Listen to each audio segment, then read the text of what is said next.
ఆయన వాక్యము ఎవడు గైకొనునో వానిలో దేవుని ప్రేమ నిజముగా పరిపూర్ణమాయెను.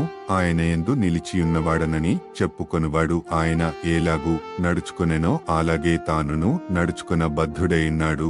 మనమాయనయందున్నామని దీనివలన తెలుసుకొనుచున్నాము.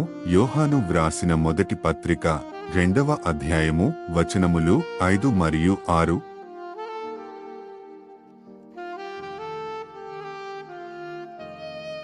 ఆయన వాక్యము ఎవడు గైకొనునో వానిలో దేవుని ప్రేమ నిజముగా పరిపూర్ణమాయెను. ఆయనయందు నిలిచియున్నవాడనని చెప్పుకొనువాడు ఆయన ఏలాగు నడుచుకొనెనో అలాగే తానును నడుచుకొన బద్ధుడైనాడు. మనమాయనయందున్నామని దీనివలన తెలుసుకొనుచున్నాము. యోహాను వ్రాసిన మొదటి పత్రిక 2వ అధ్యాయము వచనములు 5 మరియు 6.